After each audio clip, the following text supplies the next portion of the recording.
Hi, this is Megan with Have Wool, We Will Travel, and today I'm going to demonstrate a two-stitch brioche decrease called Brioche right-slant decrease, which will take 2 stitches away from the garment when completed.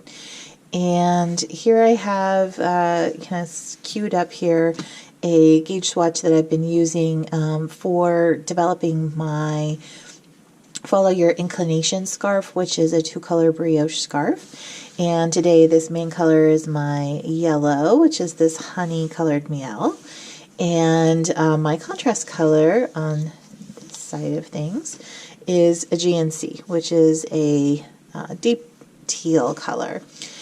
And so I've started this garment out, and on this side we have increases, which you probably have seen on the another one of my videos, and on this edge we're going to do our decrease. And so right now it's a little hard to see, so I'll stretch it out so you can see it when I've completed this stitch, because we're mid-row right now.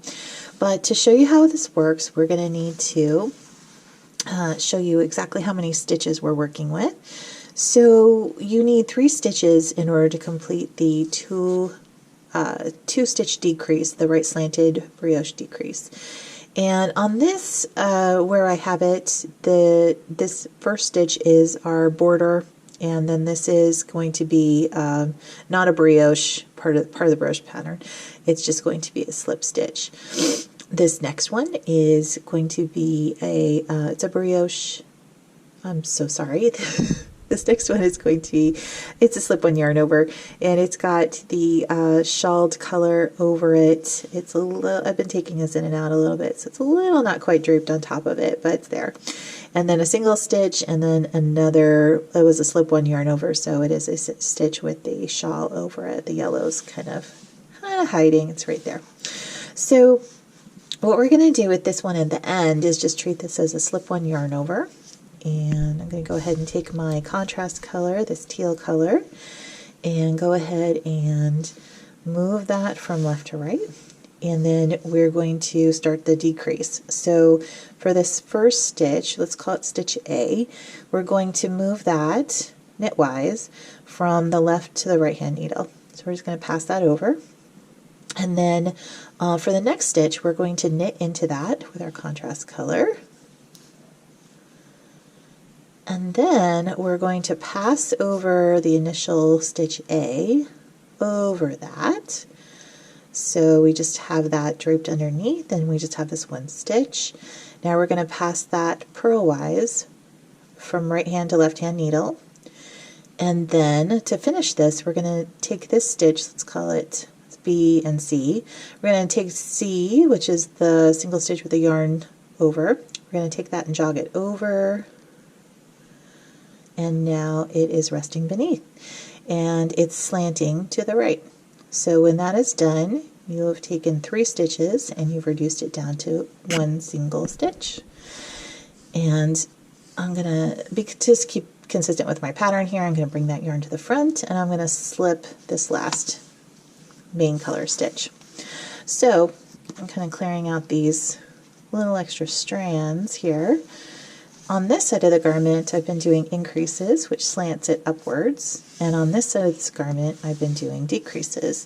And when you spread it out, you can see that, once you get your yarn out of the way, that it's creating a straight edge here, and there's a line of blue just beside the border, and it kind of these brioche rows sort of just disappear into it because this particular stitch is on the edge of the garment. If you had it in the middle, you would probably see these 2 rows merge a little bit more cleanly together.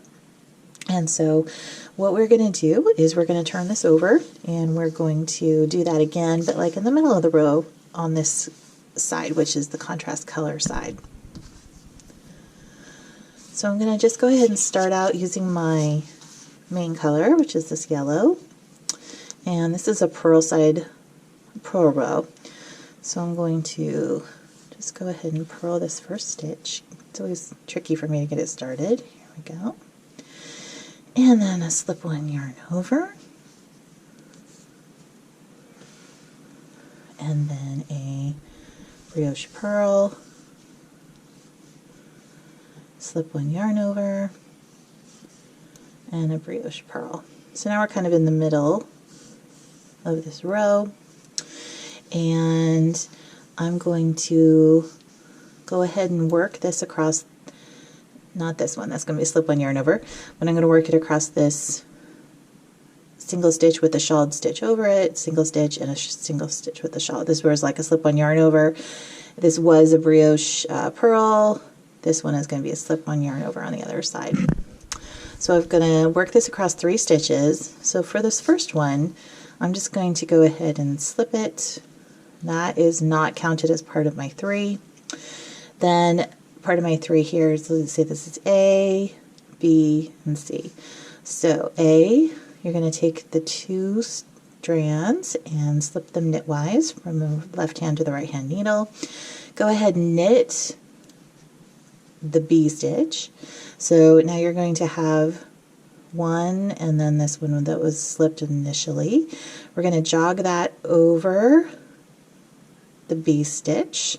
Then we're going to transfer that stitch from right hand to left hand needle, and then take the next stitch and jog it over that. So now you'll end up having a right hand slanted stitch. So hopefully that makes sense, and you'll be able to see it after a couple of rows, reveal the pattern on the other side, and it'll all be magic as it all decreases by 2 stitches here and there in your garment.